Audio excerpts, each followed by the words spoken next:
Hey guys, and welcome back dito sa ating YouTube channel. And for today's video ay pag-uusapan natin ulit itong X-Lord. So balikan natin guys kasi marami pa din yung nagtatanong ano nga ba yung mga ginagawa natin dito sa kanilang game. So yung napaliwanag natin dati sa una nating video guys ay kailangan nga natin dito magtayo ng mga buildings. And syempre guys, dagdag natin, kailangan natin mapa-level up at mapalakas yung ating power po dito. So yun po yung tips natin. And then guys, yung ating kitaan nga dito ay itong USDT chest. So para sa akin guys, hindi po to advisable na i-open natin always itong ating chest dito kasi malalagay po yan dito sa available. Pag once na nalagay yan sa available guys, ay pwede nga tayo ditong lusubin ng ating mga kalaban dito sa X-Lord. So yung napakita natin dati ay dito po tayo, no? Sa loob lang.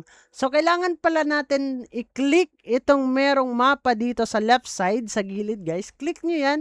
And then dito natin makikita sa sobrang daming players po dito sa X-Lord. Kung marami kayong balance dyan ay pwedeng nakawin yan ng iba and then masusunog, masisira po yung ating kingdom. And then guys, mamamatay yung ating mga troops. No? Mababawasan din yung ating power po dito. Yan po yung ating mga ginagawa. Kailangan level up lang para mapaghandaan din natin in the near future kung ano man yung mababago dito inside sa kanilang game. So as of now guys, under development pa yung kanilang game kasi bagong-bago pa lang din ito.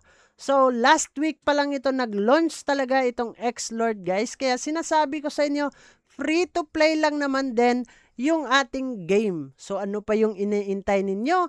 Pumasok po kayo under dito sa ating referral link. So pasok kayo guys, ilalagay natin yung ating referral link po dyan sa baba mismo. And guys, isa sa mga kinakailangan nating gawin dito ay kailangan natin tumulong dito sa ating guild, no? Once na wala pa kayong guild dito sa X-Lord ay pwede kayo sumali dito sa Paldodong community or itong PC, Build Together, Paldo Together, Guild, PH Guild po tayo guys, no? As of now, meron na tayong 21 over 100 na member po dito. So, pag once na tumulong tayo, mag-help tayo sa ating co-members dito guys, sa ating guild, ay makakakuha po tayo ng kanilang guild points. So, para saan nga ba yung guild points? Napakalaking tulong din yan kasi meron po tayong mabibili dito. Like unique resources, pwedeng speed up, pwede tayong bumili gamit yung ating guild points. And guys, meron po yung combat, no?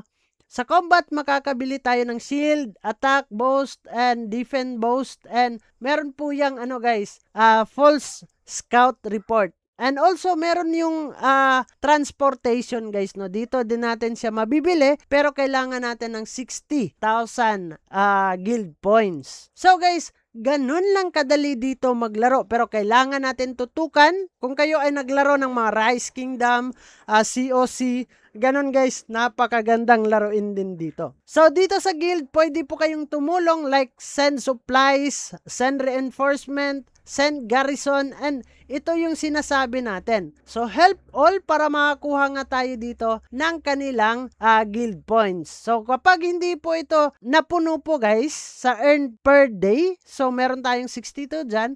So sa ngayon is puno na siya, so wala na tayong makukuha na guild points po dito or guild coin. Pero always guys, no, tumutulong po tayo sa mga kasama po natin para mapalakas din nila yung kanilang kingdom po dito. So, ang mas maganda dito na kailangan natin na ma-level up agad ay itong ating infirmary and then itong ating vault. Ito yung ating lagayan ng mga gamit po dito guys para marami tayong malagay. And itong ating workshop guys, no, kailangan din natin to i-level up and also itong ating castle. Need natin mapalakas itong castle natin para madagdagan yung ating powers also dito guys. And hindi lang yan nagtatapos guys, no, kasi meron din sila ditong airdrop na nagaganap. So kailangan lang daw natin complete simple daily task, collect points and use them to unlock limited airdrop rewards. So, hindi pa naman nila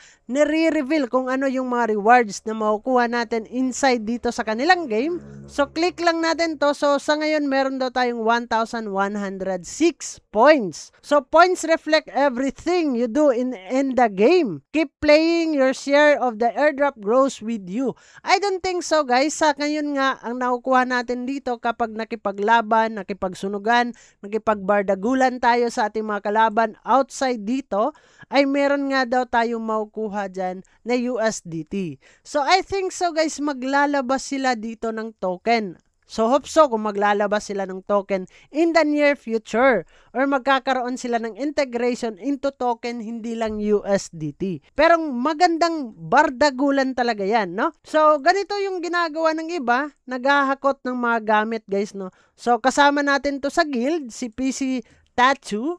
So, ganyan lang yung ginagawa, guys, so, nagta-travel kahit saan para makakuha nung kanilang mga resources po dito. And pwede tayong makipaglaban dito kahit sino sa kanila, guys, no? Para makakuha din tayo ng USDT and also yung ating mga resources. So, ang resources, napaka-importante po niyan kasi yan po yung ginagamit natin dito pang level up ng ating mga buildings. So, kailangan tandaan, always monitor. At lalo, guys, hindi natin i-open yung ating USDT chest. So, yun lang naman yung ating reminders. Quick tutorial lang patungkol nga dito sa Xlord. So, bago natin tatapusin ang video na to, kung bago ka lang dito sa ating YouTube channel, ay huwag kalimutang mag-click subscribe and click the notification bell para ma-update at ma-aware ka sa mga panibago nating i-upload na video. So, dyan naman na kayo, guys. Kita-kits soon in the next video and